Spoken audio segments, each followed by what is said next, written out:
নমস্কার, শান্তন টিভির পর্দায় আপনাদের সকলকে স্বাগত। সাথে আছে আমি দীপান্বিতা। চোখ রাখবো বিস্তারিত সংবাদে।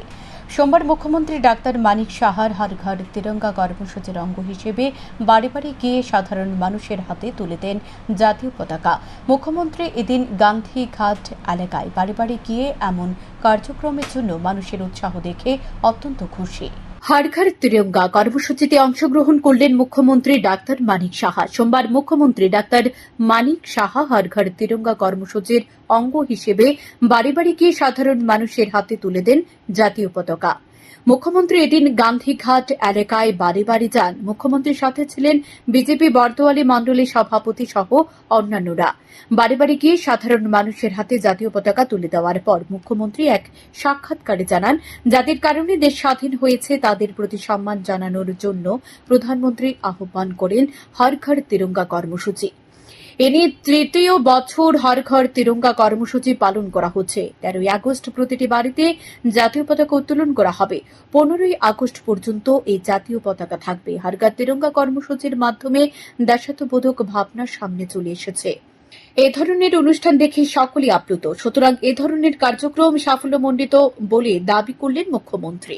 আগামী দিন দেশকে আরও শক্তিশালী করার লক্ষ্যে এগিয়ে নিয়ে যাওয়ার জন্য এ ধরনের কার্যক্রম বলে জানান মুখ্যমন্ত্রী।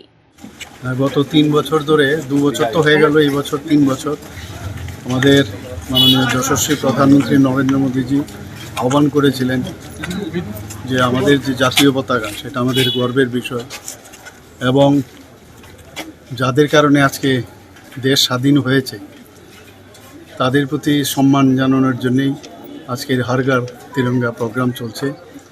এবং সারা দেশের সাথে আজকে ত্রিপুরাও এই কাজে ব্রতী হয়েছেন।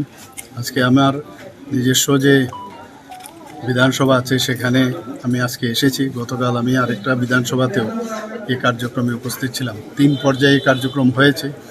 তো 2 তারিখ থেকে শুরু হয়েছে, 2 তারিখ থেকে 8 তারিখ, 9 থেকে আজকে 12 তারিখ পর্যন্ত আরেকটা কার্যক্রম, আর 13 তারিখ থেকে 15 তারিখ পর্যন্ত পতাকা উত্তোলন, সেই কার্যক্রমে আজকে সামিল হয়েছে। শান্তন টিভি। ত্রিপুরা বিধানসভার অধ্যক্ষ বিশ্ববন্ধু সেনের শারীরিক অবস্থা স্থিতিশীল। নতুন করে মস্তিষ্কে কোনো রক্তক্ষরণ হয়নি। তারপরও উন্নত চিকিৎসার জন্য সোমবার আইএলএস হাসপাতাল থেকে বিশ্ববন্ধু সেনকে এয়ার অ্যাম্বুলেন্সে করে নিয়ে যাওয়া হল বেঙ্গালুরুতে।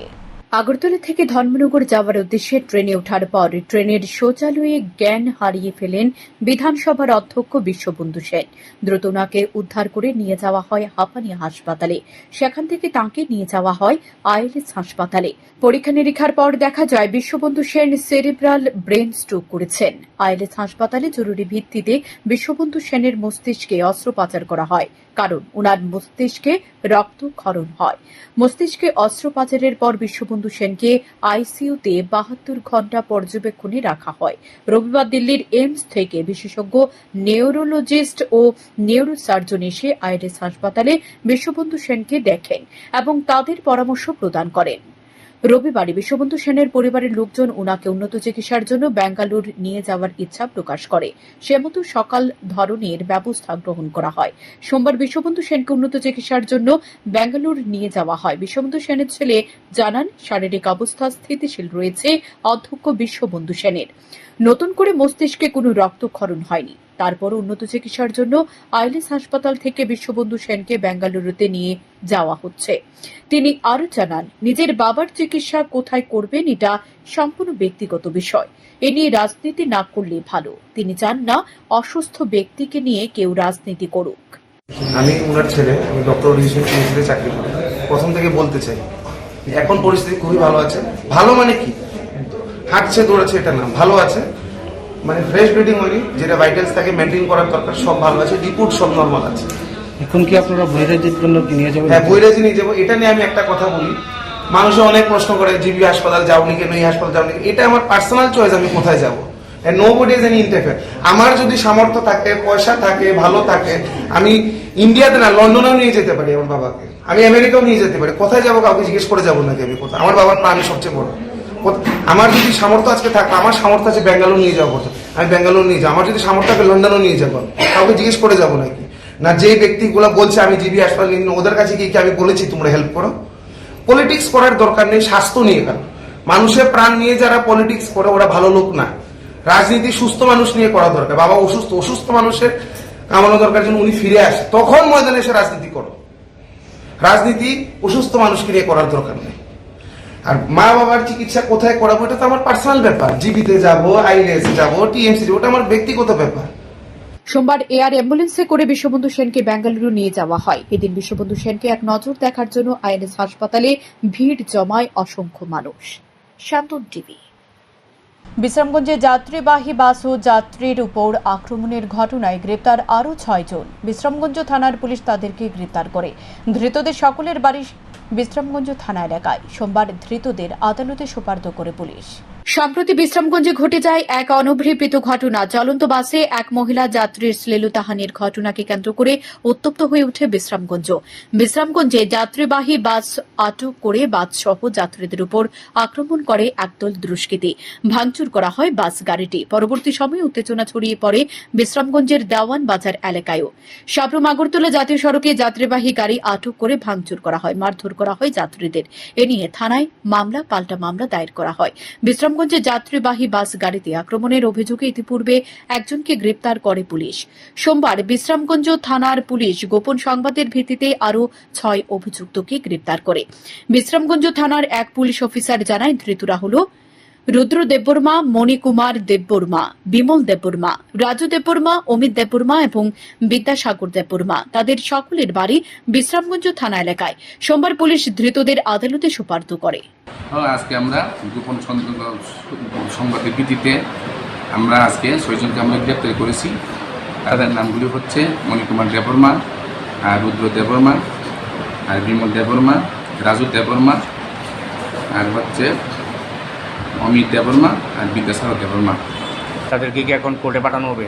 তাদেরকে এখন আমরা ফরওয়ার্ড করা হবে। বিশ্রামগঞ্জের ঘটনায় জড়িত রয়েছে আরও একাধিক দুষ্কৃতী। তারা এখনও পুলিশের ধরা ছোঁয়ার বাইরে রয়েছে। এখন দেখার বিষয় পুলিশ তাদেরকে জালে তুলতে সক্ষম হয় কিনা। শান্তন টিভি। আগরতলা স্মার্ট সিটিতে রাতের বেলা অপরাধমূলক ঘটনা ক্রমশ বেড়ে চলেছে। পুলিশ প্রশাসনের চোখের আড়ালে দুর্বৃত্তরা রাজ করছে রাজপথে। শহরের বুকে থাকা পশ্চিম আগরতলা থানা, পূর্ব আগরতলা থানা, আনসিসি থানা, রামনগর পুলিশ ফাঁড়ি, অরুন্ধতিনগর থানা সহ শহর লাগোয়া আমতলী থানার পুলিশের ভূমিকা রাতের বেলা অত্যন্ত দুর্বল। উন্মাদ গাড়ি নিয়ে রাতের বেলা পরিবেশ পাল্টে দিচ্ছে উচ্ছৃঙ্খল বাহিনী। ইতিমধ্যে একাধিক খবর সংবাদ মাধ্যমে প্রকাশিত হওয়ার পর নড়ে চড়ে বসেছে জেলা পুলিশ প্রশাসন। রবিবার রাতের বেলা আচমকায় পশ্চিম মহিলা থানা পরিদর্শনে যান জেলা পুলিশ সুপার নমিত পাঠক। তিনি সংবাদ মাধ্যমের মুখোমুখি হয়ে দাবি করেন, রাতের বেলা শহরের পরিবেশ সুষ্ঠু রাখতে থানাগুলো পরিদর্শনে বের হয়েছেন তিনি। একই সাথে স্বাধীনতা দিবসের প্রাক্কালে শহরের যাতে কোনো রকম অপরাধমূলক ঘটনা সংঘটিত না হয় তার জন্য নজরদারি রাখা হচ্ছে। অপরদিকে জেলা পুলিশ সুপার শহর এলাকার দুর্ঘটনা নিয়ে উদ্বিগ্ন। তিনি বলেন, শহরে রোড ট্রাফিক ব্যবস্থা নিয়ে তিনি খতিয়ে দেখছেন। সার্বিকভাবে বলা যায়, অপরাধমূলক ঘটনা রুখতে জেলা পুলিশ সুপার রাতের বেলা শহরে বের হয়েছেন। রুটিন মাফিক এ ধরনের অভিযান জারি থাকবে বলে জানিয়েছেন জেলা পুলিশ সুপার। जैसे कि ये विज़िट है, नाइट टाइम विज़िट है। इसमें एक्चुअली हमारा कुछ एजेंडा है कि हमारे फोकस एरिया क्या रहेंगे, और आने वाले अभी इसी सप्ताह हमारा इंडिपेंडेंस डे भी है, तो उसका प्रिपरेशन भी है। और हमारा एजेंडा जो है जिसमें हम फोकस करेंगे एनडीपीएस पे, क्राइम अगेंस्ट वुमेन रिड्यूस करने के लिए। इसके अलावा रोड ट्रैफिक एक्सीडेंट जो है उसको कम करना जो है हम अपनी प्रायोरिटी में रखेंगे। तो वही स्टाफ से इंटरेक्ट हमने करे, उनकी समस्याएं भी हम जानने आए थे इधर पे। एंड स्टाफ से इंटरेक्ट करने के बाद तो हमने अपना एजेंडा सेट किया है। एंड हम होप करते हैं कि आने वाले टाइम में हम will be able to drastically reduce इस तरह के क्राइम जो मैंने आपको मेंशन किया। आपका ये विजिट क्या सर चलता रहेगा? बिल्कुल, डेफिनेटली ये विज़िट जो है it will be a routine, और आगे वाले टाइम में ये कंटिन्यू रहेगा। ওবিসি সম্প্রদায়ভুক্ত মানুষের উন্নয়নের জন্য বদ্ধপরিকর সরকার। সোমবার প্রজ্ঞা ভবনে ওবিসি সম্প্রদায়ের মানুষের উন্নয়নের বিষয় নিয়ে আলোচনা করতে এক পর্যালোচনামূলক বৈঠক অনুষ্ঠিত হয়। বৈঠকে উপস্থিত ছিলেন দপ্তরের মন্ত্রী শান্তনা চাকমা। তিনি সংবাদ মাধ্যমের মুখোমুখি হয়ে বলেন, ওবিসি অংশের মানুষের উন্নয়নের জন্য সরকার যথেষ্ট আন্তরিকভাবে কাজ করছে। ওবিসি অংশের তৃণমূল স্তর পর্যন্ত উন্নয়ন নিয়ে যেতে বিভিন্ন ব্লকের সাব কমিটির চেয়ারম্যান এবং পৌর পরিষদের চেয়ারম্যানকে নিয়ে আজকের বৈঠক অনুষ্ঠিত হয়। সরকারের বিভিন্ন প্রকল্প সহ উন্নয়নমূলক কাজ যাতে সঠিকভাবে পিছিয়ে পড়া অংশের মানুষের কাছে পৌঁছায় তার জন্য নির্দেশ দেওয়া হয়েছে। মন্ত্রী শান্তনা চাকমা আশাবাদী আগামী দিন অনগ্রসর শ্রেণীর মানুষের উন্নয়ন হবে। আমাদের যে ওবিসি কল্যাণ দপ্তরে এই প্রথমবার আমরা তৃণমূল স্তর পর্যন্ত কিভাবে আমাদের ওবিসি ডিপার্টমেন্ট এবং ডেভেলপমেন্ট করছে সেই বিষয়কে যাতে করে আমরা তৃণমূল স্তরে পৌঁছাতে পারি, তার জন্য আমরা আমাদের স্টেট লেভেল, আমাদের যে বিভিন্ন ব্লকের আমাদের যে সাব কমিটির চেয়ারম্যান থেকে শুরু করে পুরো পরিষদের যে আমাদের চেয়ারম্যানরা রয়েছে, প্রত্যেককে আমরা এখানে একত্রিত করেছি। একটাই উদ্দেশ্য যে আমরা ওবিসি যারা কমিউনিটি রয়েছেন তাদেরকে কিভাবে আরো ডেভেলপমেন্ট করতে পারি। শ্রাবণ মাসের শেষ সোমবার ধর্মীয় আচার অনুষ্ঠানের মধ্য দিয়ে ভগবান শিবের পুজোর ব্রতী হলেন ভক্তরা। পরিবারের সুখ সমৃদ্ধি ও মঙ্গল কামনা করলেন এই পুজোতে। শাস্ত্রমতে শ্রাবণ মাসে ভগবান শিব ও মাতা পার্বতীর পুনর্মিলন ঘটেছিল, তাই শ্রাবণ মাসকে শিবের মাস বলে। এ কারণে শ্রাবণ মাস জুড়ে শিবের পূজা করা হয়। তবে শেষ সোমবার বিশেষ তাৎপর্যপূর্ণ। ভক্তরা স্বাস্থ্য, সমৃদ্ধি এবং আধ্যাত্মিক উন্নতির জন্য এই দিনটিকে ভগবান শিবের উদ্দেশ্যে উৎসর্গ করে থাকেন। ভক্তরা এই দিনে নির্জলা উপবাস করে ভোলেনাথের উদ্দেশ্যে প্রার্থনা এবং রুদ্রাভিষেক সহ বিভিন্ন আচার অনুষ্ঠান পালন করে থাকেন। গঙ্গাজল ও পঞ্চামৃত দিয়ে ধুয়ে শিবলিঙ্গকে পরিষ্কার করেন ভক্তরা। এরপর শিবলিঙ্গে দুধ, দই, মধু, ঘি, চিনি, বেলপাতা, ধুতরা ফুল, ফল, মিষ্টি ইত্যাদি অর্পণ করে থাকে।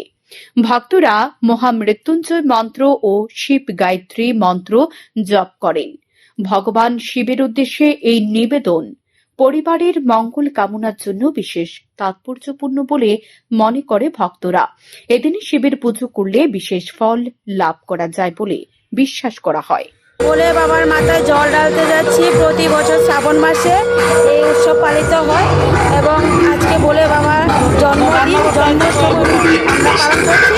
আর বর্তমানে আমরা দশমীঘাট রাজনগর থেকে রওনা হচ্ছি। এখন খয়েরপুর থেকে জল এনে বটতলা ডাল তো মানে প্রত্যেক সোমবারই করে কইরাইছি। আজকে হলো শ্রাবণের লাস্ট সোমবার। স্বামীর মঙ্গলের জন্য, সন্তানের মঙ্গলের জন্য এই উপলক্ষে আমরা সবাই মিলে ভার নিয়ে শ্রাবণ মাসের এই শেষ সোমবারে শিব পুজোর তৎপরতা ভক্তদের মধ্যে শুরু হয়ে গিয়েছিল বহু আগে থেকে। ধর্মনগর থেকে সাবরুম আর সাবরুম থেকে আগরতলা পেরিয়ে অগণিত ভক্ত রবিবার রাতে পায়ে হেঁটে হাজির হয়ে যায় খয়েরপুর স্থিত হাওড়া ঘাটে। স্ত্রী, পুরুষ, তরুণ তরুণী, যুবক যুবতীদের মিলিয়ে ভক্তদের তালিকায় ছিল না কোনো বয়সের বালাই। রাজনীতির ঊর্ধ্বে উঠে সমস্ত স্তরের মানুষ সেদিন একসাথে পায়ে পা মেলান। ভক্তরা হাওড়া ঘাট থেকে ভারী করে জল নিয়ে পুনরায় পায়ে হেঁটে যায় সেন্ট্রাল রোড স্থিত শিববাড়িতে। সোমবার সকালে এখানে ভগবান শিবের মাথায় জল ঢেলে অর্পণ ও নানা আচার অনুষ্ঠানের মধ্য দিয়ে ভোলে বাবার পুজোয় ব্রতী হন তারা। আগরতলার বিভিন্ন প্রান্তে গড়ে উঠেছে শিব মন্দির। সেসব মন্দিরগুলোতেও দেখা যায় ভক্তদের ভিড়। যারা বয়স্কের, ভারী কিংবা অন্য কোনো অসুস্থতার কারণে আগরতলায় আসতে পারেন না, তারা নিজ নিজ এলাকায় শিব মন্দিরে দেবাদিদেব মহাদেবের পুজোয় ব্রতী হন। বিভিন্ন সামাজিক সংস্থা কিংবা ব্যক্তিগত উদ্যোগে শিব ভক্তরা রবিবার রাতে বিভিন্ন জায়গায় ঘি, মধু, ধূপকাঠি, মোমবাতি সহ ঠান্ডা পানীয় এবং শরবত নিয়ে উপস্থিত থাকেন ভক্তদের পরিবেশন করার জন্য। বাজানো হয় স্বনামধন্য শিল্পীদের গাওয়া শিব সঙ্গীত। এটা ভগবান আজকে শিবের প্রতি আমাদের আবেগ, ভালোবাসা, বাবা ভোলানাথের প্রতি আমরা শ্রদ্ধা জানাই। আজকে নিজেরকে ভগবানের প্রতি সমর্পণ করছি। যে মানুষ যদি চায় তাহলে তার সব কাজই সফল করতে পারে। যেমন আপনারা অনেকেই জানেন, আমার বাবা ভোলেনাথের কাছে একটাই প্রার্থনা, যেন গরিব, দুস্থ, অসহায় মানুষের সেবা করতে পারি। এই জন্যই আজকে আমি বাবা ভোলেনাথের দরবারে এসেছি। শ্রাবণ মাসের শেষ সোমবার ভগবান শিবের পুজোকে কেন্দ্র করে সকল অংশের ভক্তদের মধ্যে ব্যাপক উৎসাহ লক্ষ্য করা যায়। সর্বত্র নেমে আসে উৎসবের আবাহ। শান্তন টিভি। রবিবার রাত 10:30 নাগাদ ইলেকট্রিক টমটম নিয়ে ছাগল চুরি করতে এসে আটক হল 3 যুবক। তাদের উত্তম মধ্যম দিয়ে পুলিশের হাতে তুলে দিল জুলাইবাড়ি বাজার ব্যবসায়ীরা। তাদের বিরুদ্ধে অভিযোগ, তারা একটি TR03D2401 নম্বরের একটি ইলেকট্রিক টমটম দিয়ে বাজারের ছাগল চুরি করতে আসে। সে সময় ব্যবসায়ীদের নজরে আসে তারা, সাথে সাথে তাদের গাড়ি সহ আটক করে উত্তম মধ্যম দিয়ে ব্যবসায়ীরা। তাদের কাছ থেকে নাম এবং বাড়ির ঠিকানা জানতে পারে ব্যবসায়ীরা। তাদের নাম রাহুল দেববর্মা, পটিক চাকমা এবং রোহিত মগ। তাদের বাড়ি শিলাছড়ি থানা এলাকায়। খবর পেয়ে ঘটনাস্থলে পৌঁছায় জুলাইবাড়ি ফাঁড়ির পুলিশ। তারপর ব্যবসায়ীরা 3 যুবককে চুরির অভিযোগ তুলে পুলিশের হাতে তুলে দেন। 11ই আগস্ট ভারতের স্বাধীনতা সংগ্রামের ইতিহাসে এক স্মরণীয় দিন। বিংশ শতাব্দীর উষা লগ্নে বাংলার তরুণ ও যুবকরা বৈপ্লবিক ধারণায় উদ্বুদ্ধ হয়ে ভারতবর্ষকে ব্রিটিশ শাসন মুক্ত করার জন্য সংগ্রাম শুরু করে। সে সময় মেদিনীপুরের জেলার অত্যাচারী শাসক কিংসফোর্ড বিপ্লবীদের অত্যন্ত নিষ্ঠুর এবং নির্মম শাস্তি বিধান দিত। এ ধরনের বিপ্লবীরা তার প্রতি ক্ষুব্ধ হয়ে ওঠে। এ অবস্থা বুঝতে পেরে কিংসফোর্ড মেদিনীপুর থেকে বিহারের মুজফ্ফরপুরে বদলি হয়ে যান। প্রতিশোধ নিতে বদ্ধপরিকর বিপ্লবীদের সিদ্ধান্ত অনুসারে তাঁকে শাস্তি দেবার দায়িত্বে আসে ক্ষুদিরামের উপর। সঙ্গে আরও এক বিপ্লবী প্রফুল্ল চাকি। উভয়ে কিংসফোর্ডের গাড়িতে বোমা নিক্ষেপ করে, কিন্তু গাড়িতে কিংসফোর্ড না থাকায় বোমার আঘাতে গাড়িটি ছিন্ন ভিন্ন হলেও কিংসফোর্ড নিহত হননি। পলায়নের পথে পুলিশের হাতে ধরা না দিয়ে নিজের গুলিতে আত্মহত্যা করেন প্রফুল্ল চাকি, কিন্তু ক্ষুদিরাম ধরা পড়ে যায়। বিচারের প্রহসনে 11ই আগস্ট 1908 সালে মুজফ্ফরপুর জেলে ক্ষুদিরামের ফাঁসি হয়। তার আত্মবলিদান সারা দেশে এক যুব জাগরণ সৃষ্টি হয় এবং বিপ্লবী সংগ্রামে অনেক যুবক এগিয়ে আসে। তার আত্মবলিদানের শতবর্ষে আগরতলায় ক্ষুদিরাম বসু স্মৃতি রক্ষা কমিটি এর উদ্যোগে সরকারি মিউজিয়ামে সামনে ক্ষুদিরামের এক ব্রোঞ্জ মূর্তি স্থাপন করা হয়। অন্যান্য বছরের নিয়ে এবছরও এই কমিটির উদ্যোগে 11ই আগস্ট বিভিন্ন কর্মসূচির মাধ্যমে ক্ষুদিরাম শহীদ দিবস পালন করা হয়। সকালে প্রভাত ফেরির পর ক্ষুদিরাম মূর্তির সামনে এসে স্বেচ্ছাসেবী বাহিনী গার্ড অফ অনার প্রদর্শন করে। পরে এক সংক্ষিপ্ত অনুষ্ঠানের আবৃত্তি ও সঙ্গীত পরিবেশিত হয়। ক্ষুদিরামের বিপ্লবী জীবন ও সংগ্রামের উপর আলোচনা করেন কমিটির সম্পাদক হরকিশোর ভৌমিক। তিনি ক্ষুদিরামের জীবন ও সংগ্রাম থেকে শিক্ষা নিয়ে বর্তমানে সকল প্রকার অন্যায় ও শোষণের বিরুদ্ধে সংগ্রামে এগিয়ে আসতে যুব সমাজের প্রতি আহ্বান জানান।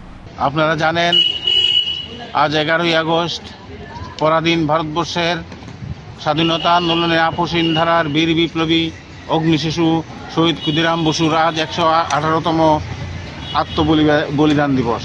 আমরা শহীদ ক্ষুদিরাম বসু স্মৃতিরক্ষা কমিটি আগরতলা এই দিনটি প্রত্যেক বৎসরে যথাযোগ্য মর্যাদা সহিত পালন করি। এবছরও আমরা এখানে সমবেত হয়েছি তাকে শ্রদ্ধা নিবেদন করার জন্য। জুতার ব্যবসার আড়ালে চলছে রাজধানীর বরতলা এলাকায় ড্রাগসের ব্যবসা। পশ্চিম আগরতলা থানার পুলিশ দোকানের মালিক সহ 3 জনকে আটক করে উদ্ধার করা হয় প্রচুর পরিমাণে ড্রাগস। পশ্চিম আগরতলা থানার ওসি জানায়, পুলিশ 3 জনকে আটক করেছে। দীর্ঘদিন ধরে তারা এই ধরনের ব্যবসায় জড়িত বলে ধারণা করছে পুলিশ। তাদের বিরুদ্ধে পুলিশ তদন্ত শুরু করেছে। এটা আমাদের কাছে একটা ইনফরমেশন ছিল যে এখানে হিরোইন এর ফাইলস বিক্রি করছিল, তো আমরা একটা অপারেশন চালিয়ে আমরা কয়েকজনকে আটক করেছি এবং হিরোইন কিছু পেয়েছি। আমরা প্রসিডিউর করছি, এখন ইনভেস্টিগেশন চলছে। কোন জায়গাতে বসে? বটতলা বাজারের সামনে কিসের দোকান ছিল? স্যার, যাকে আটক করেছেন আমার নাম কি? এগুলি সব তো আপনার বিস্তারিত আপনার এখন কারবাই চলছে। এখনো পর্যন্ত কয়জনকে পেয়েছেন? এখন আমরা কয়জন ছিল? গোবিন্দবাবু 3 জন তো 3 জনকে আটক। স্যার, এখনকার মতো সংবাদে পর্যন্ত। পরবর্তী আপডেট পেতে চোখ রাখুন শান্তন টিভির পর্দায়। নমস্কার।